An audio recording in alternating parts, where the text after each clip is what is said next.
a cat has been kind of let out of the bag, and there's a certain over-the-top wokeness that Americans will no longer tolerate, no matter who's in power. Our ideas of good and bad and our ideas of what a productive life is are very dependent on things we've learned from Europe. It's very disorienting to the United States to have a Europe that has lost sight of those things. The treaties that are constraining Britain from, sending refugees home can be withdrawn from in an afternoon if Parliament so decides. So I would say that Britain has before it a big decision about whether it is actually going to pull up the drawbridge.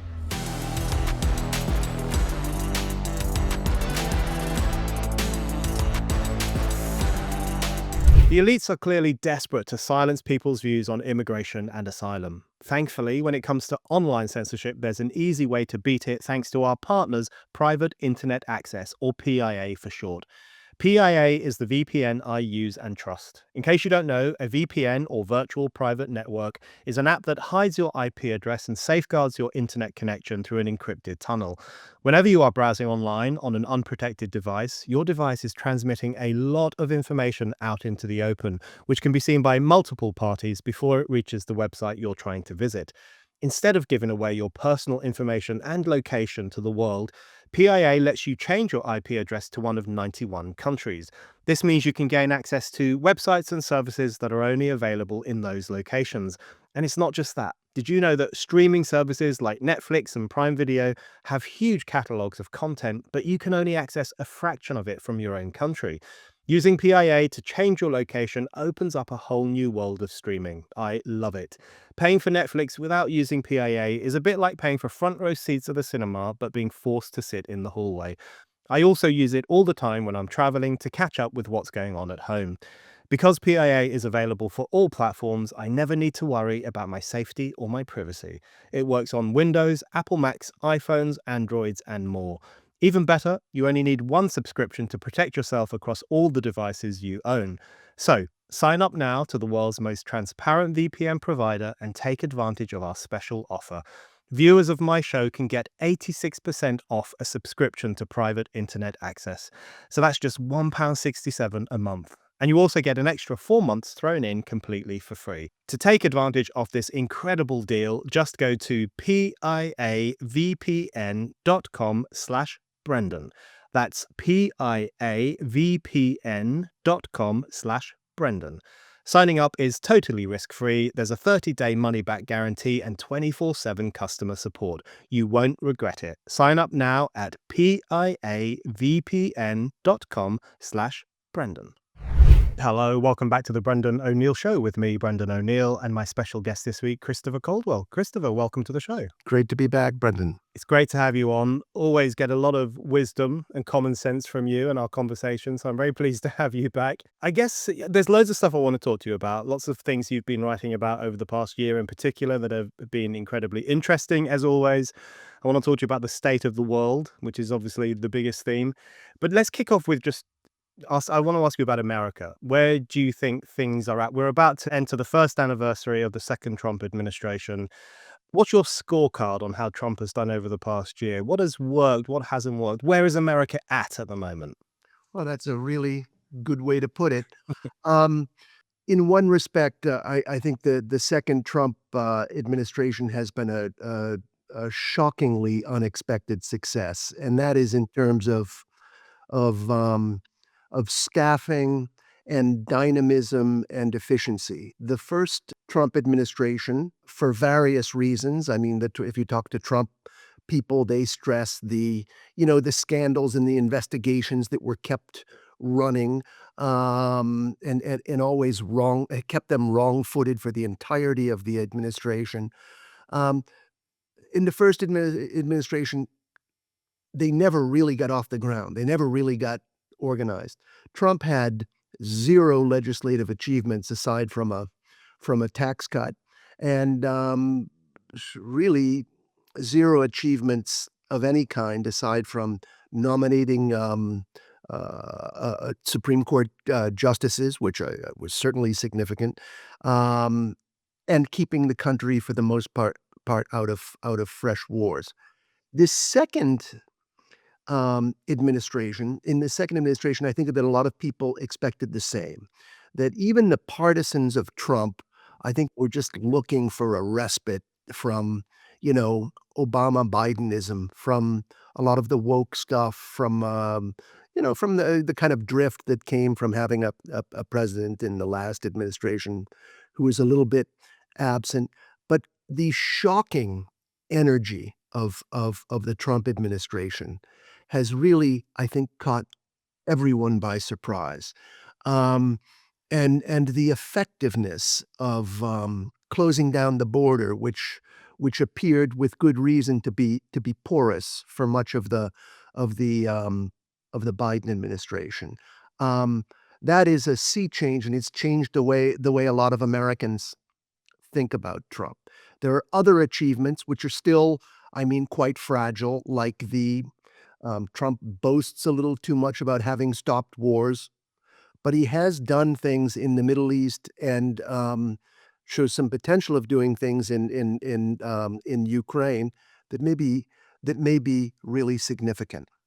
That said, um, he exhausts the public, now as in the past, and, his popularity, while higher than, in the last term at this time, has sagged a bit since the opening days of his presidency. So he's not going into, you know, midterms are always difficult for sitting presidents, particularly in their second term. Um but he's really not going into these midterms in a particularly strong position. Well, that could change, but he looks a little bit soft now in the polls. That's a really useful card to kick off with. I think it's kind of my sense of how things are going as well. That there has been a great deal of energy. There have been some achievements, some good, some very good. Trump has kept his promises, and I'm sure lots of his voters are very pleased with that. But you also say that he exhausts the public. I wanted to ask you about the status, in relation to that, about the status of Trump derangement syndrome. It's hard to tell from overseas, but it does seem to me to be much weaker than it was in 2016, 2017. The whole kind of Trump as the new Hitler. There were people wailing on the streets. They've all since become memes that people share all the time. There was a real sense of hysteria, and not only in the US, in the UK too. Am I right in thinking that's withered, that's gone to a certain extent? And do you think, if that's the case, is it down to a recognition on the part of those people that there is a significant section of the American public that wants something different, that wants Trump in power? What's the opposition to Trump looking like now? Oh, this is a very complicated and tangled question. On the one hand, you are certainly right. I think that Trump, in a way that one expected him to do in the first term, but he never really did, has really managed in the second term to bring out from under the surface the opposition to woke in the United States. And Americans really hate woke for the most part. I mean, it varies by social class. I think the ruling class of the country is still behind woke. And if you look at, if you watch an NFL game, when you watch the National Football League in the United States, you still see all their sort of initiatives for, help make America a more equitable place and things like that. So it is still quite entrenched. And in a lot of elite institutions. This will be a long march through the institutions if it happens. At the same time, I get the impression that, a cat has been kind of let out of the bag, and there's a certain over the top wokeness that Americans will no longer tolerate, no matter who's in power. You could elect the most left wing Democrat that you can think of in 2028, and we may well do that.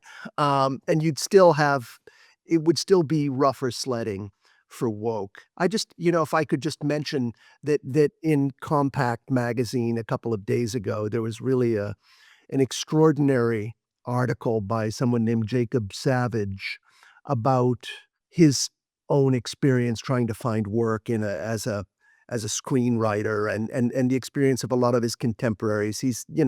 These are sort of like, I don't know how you gauge this. They're sort of post-millennial kind of the young men just entering the job market in the last 10 years who he kind of speaks for. And it just had these incredible numbers about the generational impact of wokeness, about how the strange thing is, people say the film industry is woke but there are always like white people to come out and say, "No, no, it's fine. It's all great." And the same in academia. And he really showed in a beautiful way that you had to measure the impact generationally. So you have a lot of, baby boomers and Gen Xers who are kind of grandfathered into positions of authority. But below that, the entire social experiment gets carried out on, white males under the age of 30. So if you tried to start a job and start a career in academia or in film or something, or in a whole bunch of other things, even in law or medicine, where you have to be credentialed, you were out of luck. I mean, it quoted just the most amazing statistics, like Brown University has hired 45 tenure track professors in the social sciences and humanities, and only 3 of them have been white males, like, over the last 10 years. I mean, you're getting down into single digits of percentages. Anyway, I say that, only to say that with generational change, there is a lot of, there's a lot more understanding, I think, of the Trump agenda. And I don't know if this was ever, originally the Trump agenda, but the anti-woke agenda has become attached to Trump, and there is now a really natural constituency for it in a lot of these younger voters. Yeah, I think that's very well observed. And we're seeing something similar in the UK, this rise of a kind of younger element in society who are wary of this stuff and recognize that it's going to have a detrimental impact on their lives going ahead, especially young white working class men. They're going to lose out as a consequence of this new ideology. You say that Americans, for the most part, depending on where you are and what class you're mingling in, they tend to be pretty suspicious of woke. I think that's very true. So let's talk about Zoran Mamdani's New York. He wrote about this recently in the Claremont Review. Is that an outlier in all this, or do you not define the Zoran Mamdani phenomenon as woke? Because there's obviously a big discussion. What does he represent? Is it wokeness?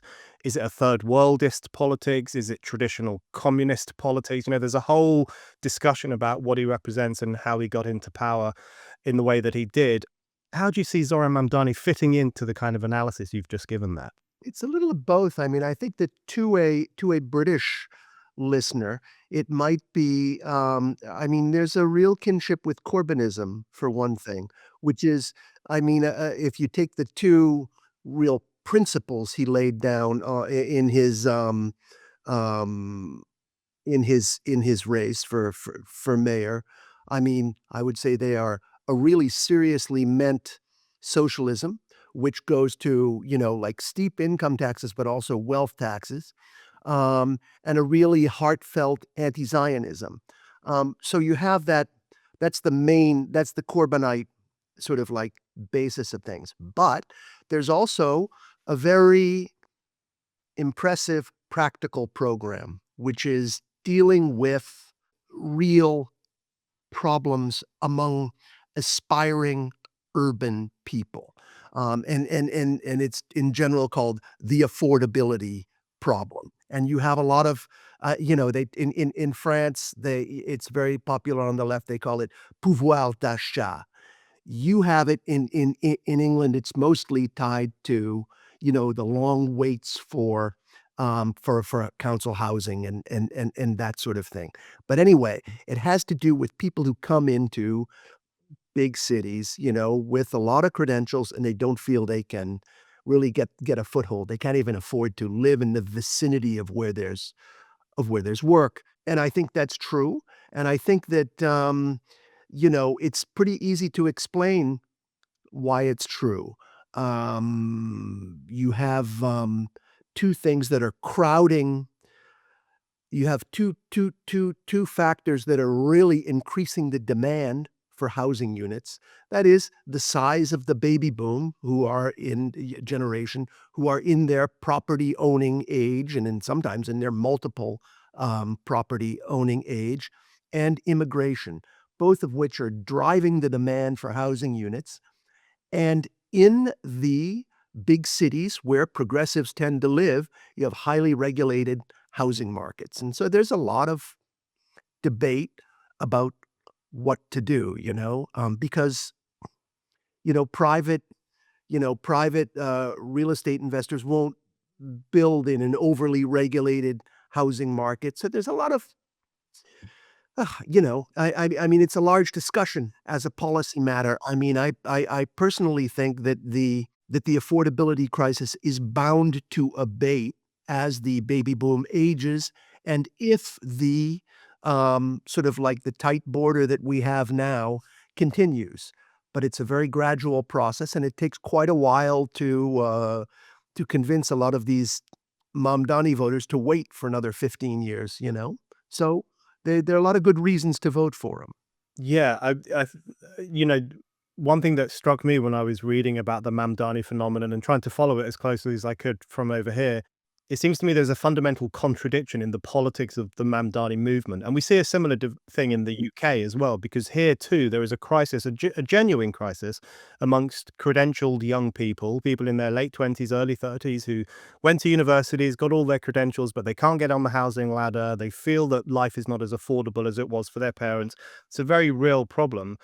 But at the same time, here as well as in New York City, that constituency is embracing a politics which is often anti-house building because it's very green, it's very pro net zero, etc. They're embracing a politics that is very much bring in more and more immigrants. We need them to make our coffee and to look after our kids and to make our lives easier. So the kind of pressures on that create the affordability crisis, or certainly contribute to it, are things that they've kind of ushered in themselves through the politics they've embraced. So do you think there will come a breaking point in this, I guess, this affordability movement that we're seeing in New York and elsewhere? Well, we'll see. I think a lot will depend on how well Mamdani does and whether he kind of breaks the bank or whether he gets, I've talked to a number of progressives about him, both when doing that article and subsequently. I think that they think that his policy program is so ambitious. It includes a rent freeze, it includes free bus transport, includes free childcare. He has to do one of those things. One of those things has to succeed, and if it does, he'll be considered a successful mayor. But I do think you're right. I think that the people who are really generating the strongest sense of despair are the ones that you're talking about. The people who've actually invested a lot of money in their education, particularly in the United States, where it's, $75,000 a year for an elite college degree, and people paid it because it was the ticket into the upper middle class. Now there's just not work for those people. And so I think that they have an immediate problem, um, which is sort of like how to get into the middle class before they get too old to achieve their way into it. Um, and they've kind of hastily built an ideology around it. And I think you're right that it's bound to have certain contradictions in it. You've mentioned it already, but I really did want to dig into this issue with you, which is the question of the border and what Trump has done with the border. It's so difficult for people like us here in the UK to get a sense of what's actually happening and whether it's popular or unpopular, because of course everything is filtered to us through the media, especially the BBC. So when they do report on the border question in America, it tends to be very much along the lines of, this is cruel, this is horrible, look at these poor people from Latin America crying as they're being taken away by ICE, the monsters of ICE. I mean, it's all filtered to us in that way. What is the reality on the ground in the US? What successes has Trump scored on the border question, and how has it gone down with the American public more broadly? it's just the nature of media where, if it bleeds, it leads. It's about conflict, and that's the interesting thing to watch. But, I think that people also remember what the stories looked like of, like, mayhem at the border, of, like, 5,000 Haitians wading across the Rio Grande at the same time, and so they have those things kind of fresh in mind. And I think that for all the negative stories, and there are negative stories, and there are stories that really kind of bother people and that are beginning to wear people down and are beginning to make people impatient with Trump, and I can see how. Stories about people, mistakenly deported, or including one of a girl who was waiting for cancer treatment and things like that. You read these stories, and they really do wear you down. At the same time, I think that the support for Trump's border policy is really robust. I think that, you know, close to a majority or maybe even a majority are behind it, and that's certainly enough, and I think that the people in the Trump administration, think of it as think of the border as the thing that's really driving their base, and there are some really extraordinary numbers, like, that you don't it's tough to measure an absence, but according to and these figures are still not really nailed down, but it appears that there are about 2,000,000 fewer foreign-born people in the United States than there were at the start of Donald Trump's term, and that is the first sort of regression in the foreign-born of that type since the 1920s. So stuff is happening in a way that I think really appeals to Trump's base. Do you think, you said in relation to woke that it feels like the cat is out of the bag and it's going to be hard for anyone to put it back in and push wokeness again, even if you were to have a kind of lefty Democrat president. Do you think a similar thing has happened with the question of borders and I guess the broader question of sovereignty, the right of the of the sovereign republic of the United States of America to control its borders and to determine what and who crosses over? Because there has been a bit of a shift here in the UK and in other European countries too, not necessarily amongst the political establishment, although they can feel it, but amongst sections of the public who are now stunned that it was ever controversial to say that we should police our borders better and we should have control over the question of what gets imported and who is allowed to come and what goods come here. I mean, all those things that were the fundamental stuff of national sovereignty for so long disappeared over the past few years and now seem to be finally making a comeback. Is there a similar development in the US, do you think, in relation to that broader question? Yes, there is, and, as in the UK, I think that there's been a tremendous victory for the principle of sovereignty. Everyone understands, what it is and what's good about it.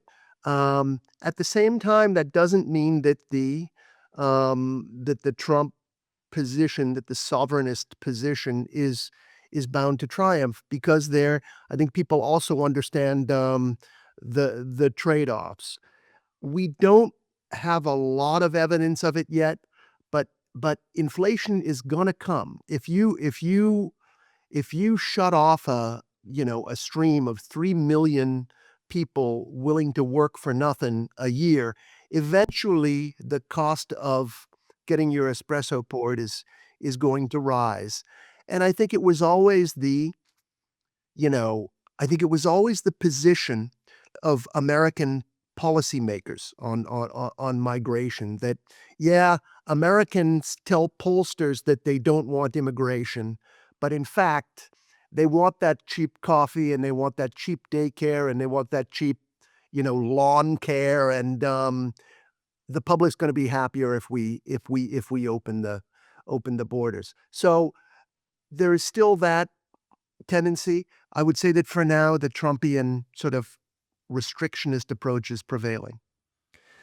What's your sense of what will win out in this discussion? You say that the inflation hasn't quite hit yet in the way that it might. What will win out? That kind of the addiction to cheap living, I guess, or cheap goods and services, or that desire just to defend the country and to have a democracy. And I guess you can't really have a democracy unless you have a sense of where the territory is and who controls it and so on. That's You know, exactly right. Yeah. yeah, so one of the things here in the UK is that I think it's become clear to a lot of people that the huge immigration we've had over the past few years has served the ends of people higher up the chain, but not been so good for people lower down the chain. And we recently had the leader of the Green Party here, Zach Polanski, saying, who will wipe the bums of old people if we don't get these immigrants coming in? And it was a real mask off moment in the sense of treating foreigners almost like a slave army who can come here and do the work we don't want to do and do it cheaply as well. How will that win out in terms of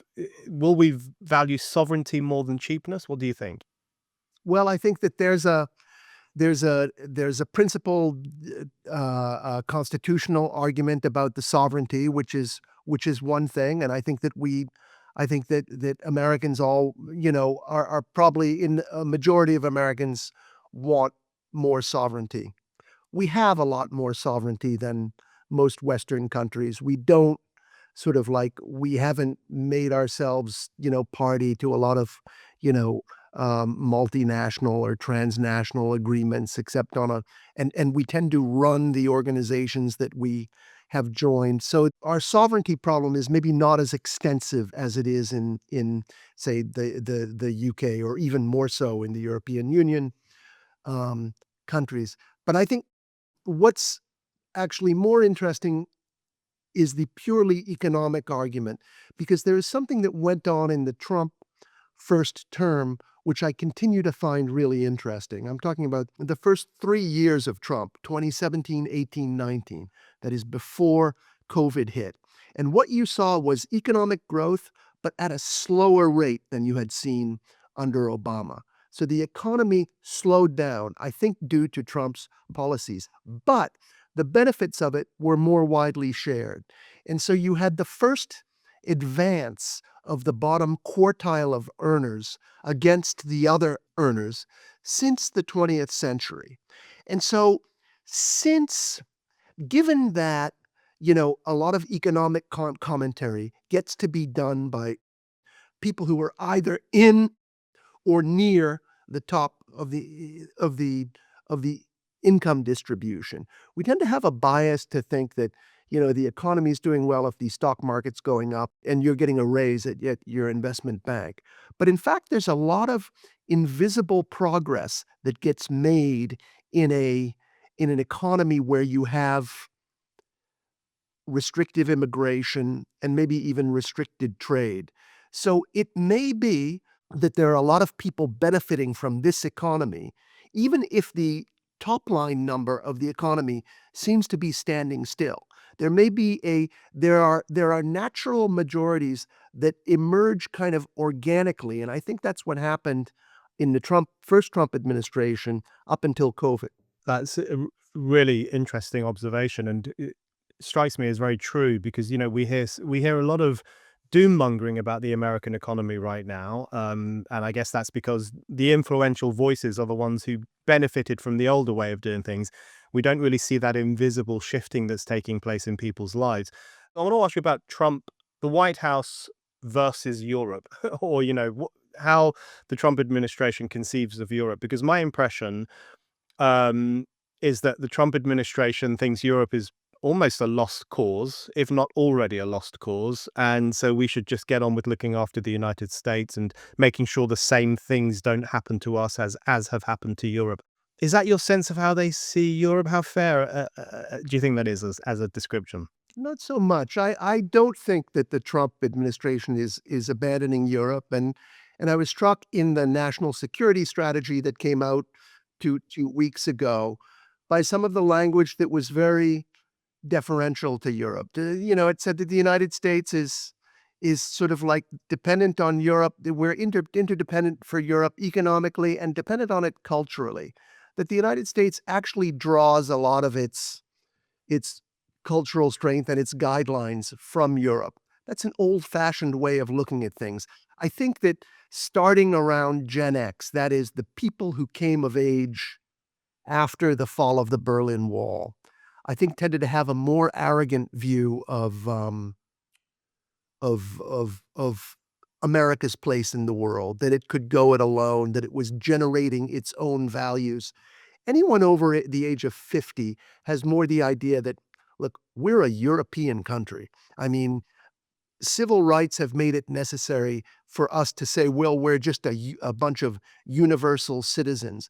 But actually, our ideas of right and wrong draw very heavily on European sources. Our ideas of good and bad and our ideas of what a productive life is are very dependent on things we've learned from Europe. And it's very disorienting to the United States to have a Europe that has lost sight of those things. So to get back to sovereignty, I mean, I think that if there's an element of Europe that the Trump administration is consistently skeptical about, it's the European Union.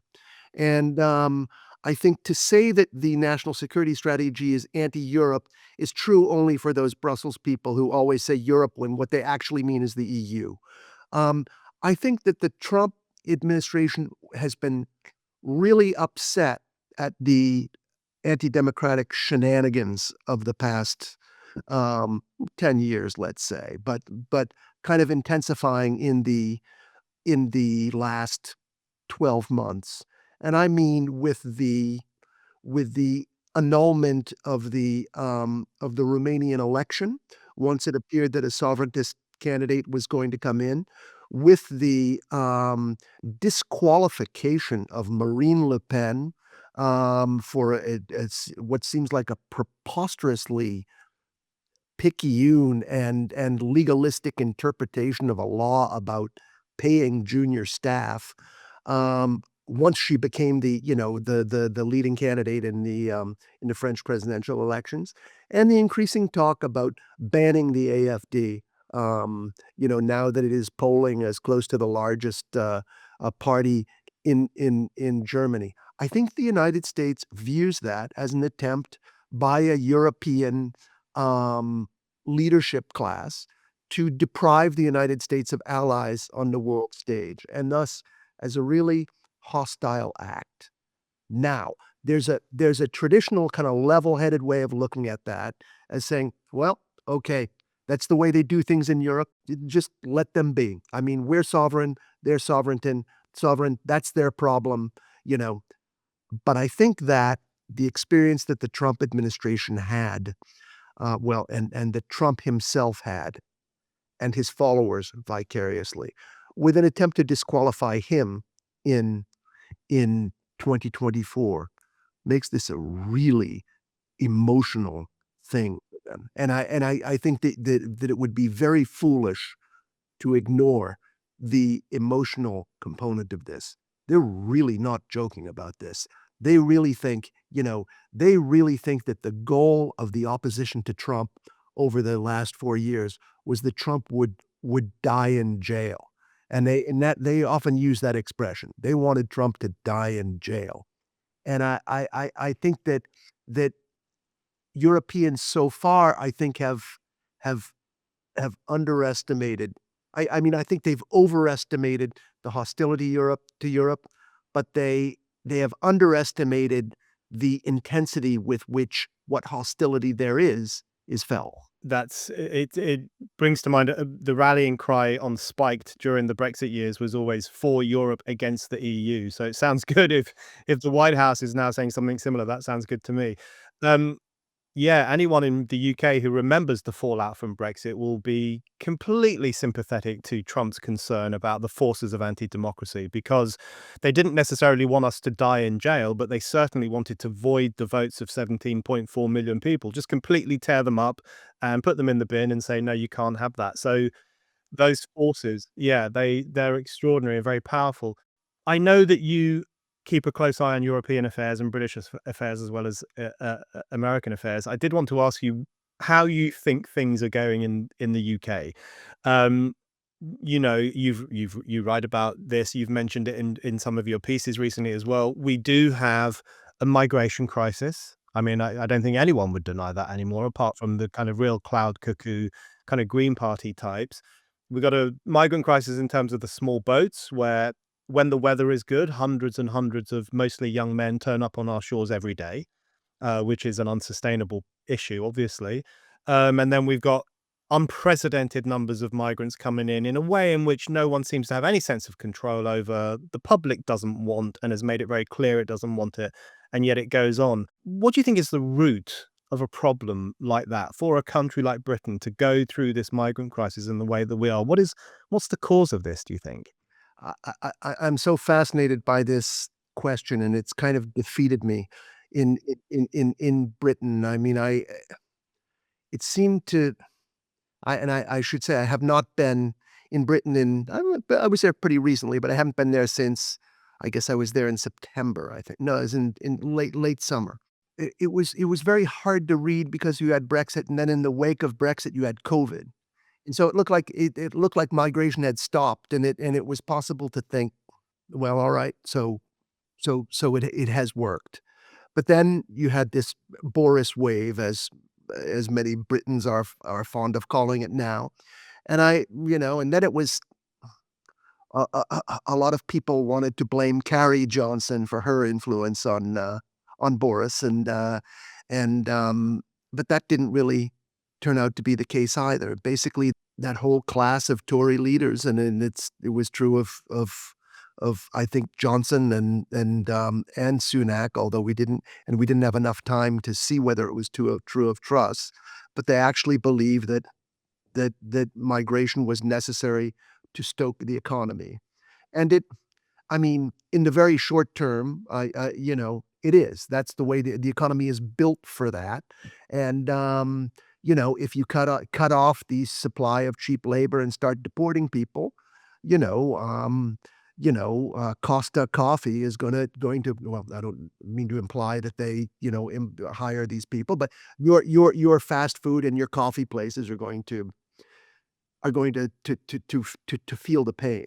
From what I've read, I you know, from what we read over here, Shabana Mahmood is really to be taken seriously as someone who wants to slow migration down. People say there haven't been any, small boats in the last few weeks. Maybe that's due to the weather. Maybe it's just due to what's being reported over here. I'd have to come over to see it.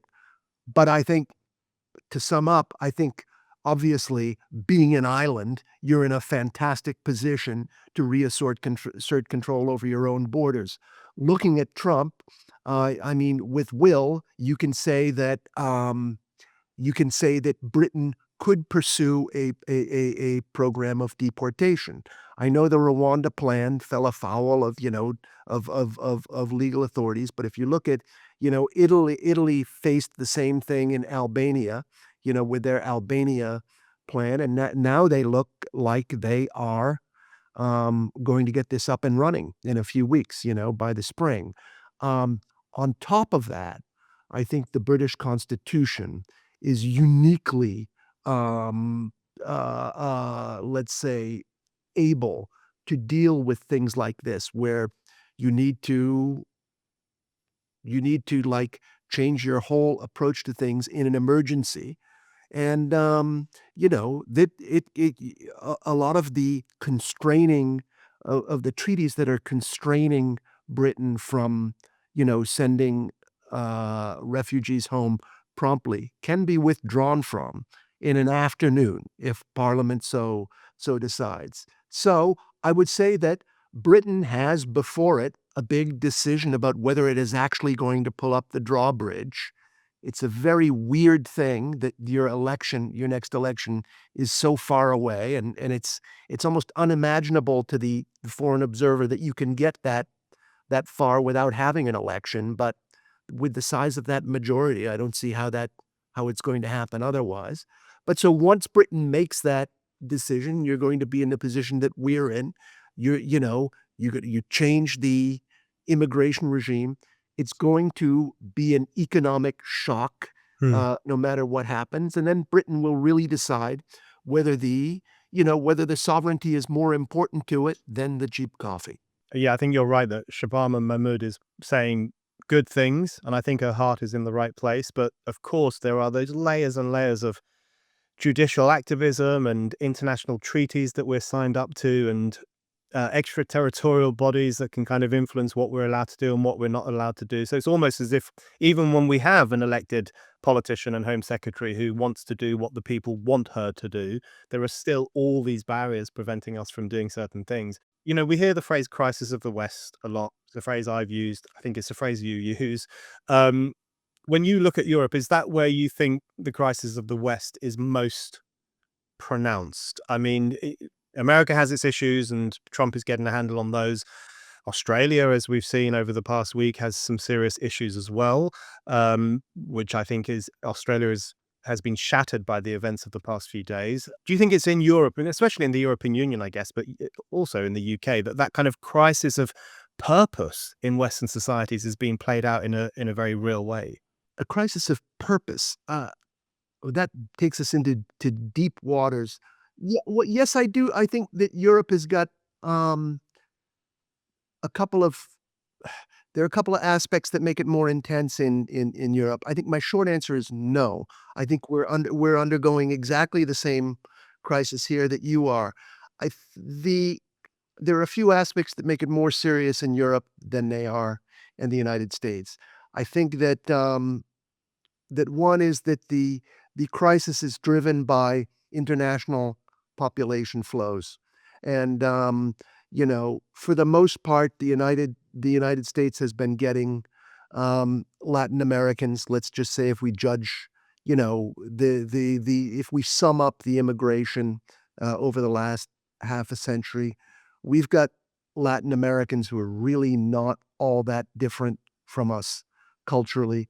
The Australians have been getting very adaptable, migrants from Southeast Asia. I mean, the Filipinos can immigrate anywhere. Britain has had you know, the Mediterranean, which was a wall, between two very different civilizations for a long time, has now become a highway, and it has so I think that the nature of the immigration problem that Europe has to deal with is qualitatively different and more serious.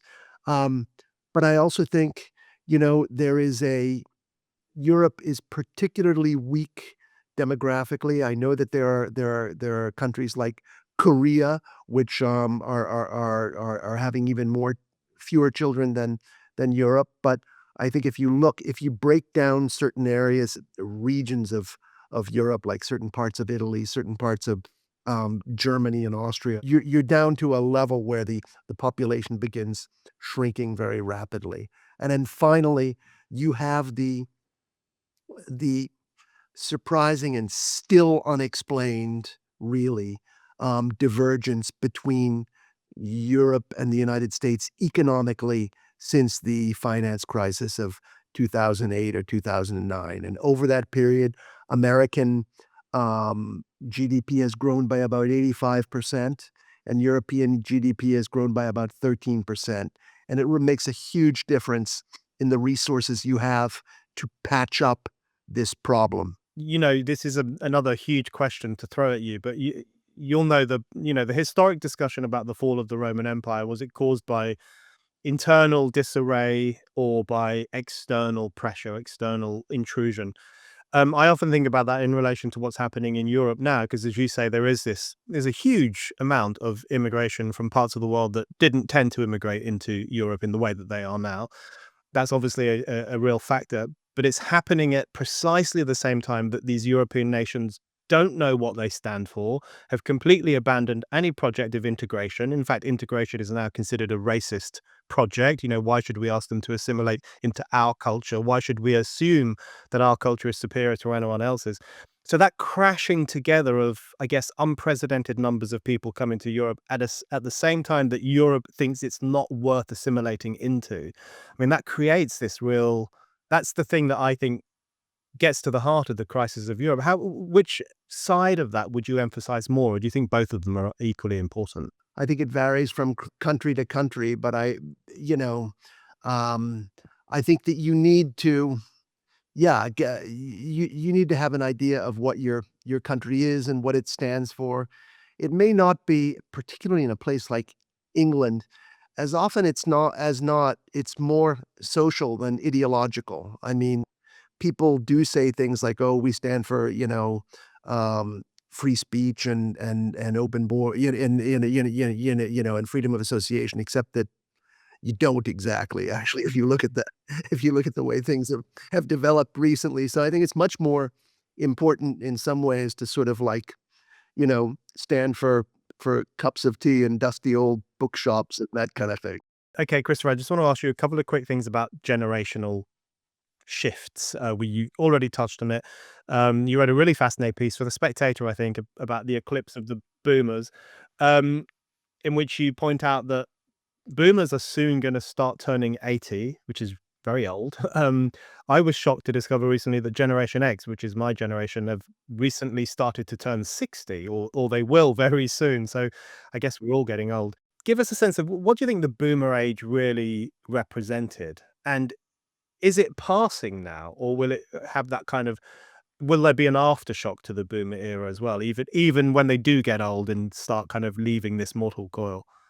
Well, obviously they've been so influential that they will have influence for a long time to come. But basically, there's a material and a sort of a cultural explanation. I think that most of what went on with the boomers is material. I'm talking just about the American boomers. There were 70 or 75 million of them born into a country that had about 180 or 190 million people. So there were about 40% of the population of the country once they were all born. And then they were about 40% of the, even with immigration and other population growth, which brought us to, over 300 million people. They were about 40, they peaked at about 43% of the voting of the electorate, which means that anything the boomers wanted, they could have. And, and that was true, when they were children, I mean, it was true when people were voting for them by proxy. That is, we were building so many schools and high schools and expanding universities to prepare for these people to go into. And so we sort of turned the whole country into a sort of like a training institute for for people born between 1946 and after.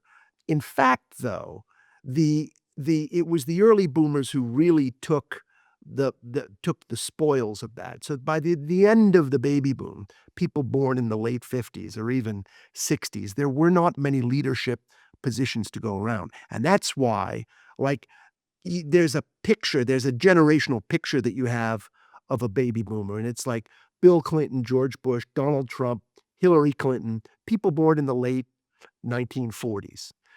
These people were able to vote for what they wanted, and in recent years, they've been able to vote for the protection of their own capital. And the other thing that they've done is they've been able to take resources from other generations. First, because their parents wanted the best for them and were willing to invest in those universities I mentioned. But also, if you look at our deficit, funding, the baby boomers are, we now have $40 trillion in debt. The baby boomers are not going to be around when that is paid off. So it's been a kind of black hole of resources, and now it's about to end. And I don't want to go into too long a discussion, but I would say that when it ends, it's not going to be just the people 5 years younger who are going to get power. It's going to take a dramatic shift. It's going to be like a quantum leap to the next big concentration of demographics and ideology, and I think that's probably going to be that Alexandria Ocasio-Cortez, Zoran Mamdani, the late Charlie Kirk, you could even put into that group, that really dynamic group of people in their early 30s. That brings me on to, I guess, my final question for you, which is how optimistic you are about this generational turn that is going to happen, because some of those people you mentioned there, I mean, all three of those people have admirable qualities. We may disagree with them on certain issues and agree with them on others, but they are, as you say, dynamic people. R.I.P. Charlie Kirk, of course. That kind of new generation, there is this tendency, and I've been guilty of it myself as a Gen Xer, to look down on millennials and Gen Z, hyper woke, wimps, kind of have been brought up in a culture of mollycoddling and weakness. There's been book after book about the kind of the boomers kind of cultivation of a weaker, younger generation. Is that true? And do you see that next generation, as you say, there's going to be a huge shift to these people in their 30s and in some cases maybe even younger? Are you confident that they will make a good fist of running America and, I guess, the Western world in the foreseeable future? Yeah, I do. I'm optimistic about them, and I do agree with you that the baby boom deserves a. I mean, it was the baby boom who created these power structures Yeah. under which they've been laboring, and I'm sure there will be an element of rage and resentment in their coming to power, but that's the way generational change generally is. Christopher, thank you very much. Thanks again to PIA VPN for sponsoring this episode. Take control of your digital life and get PIA for 86% off. Click the link in the description below or scan the QR code.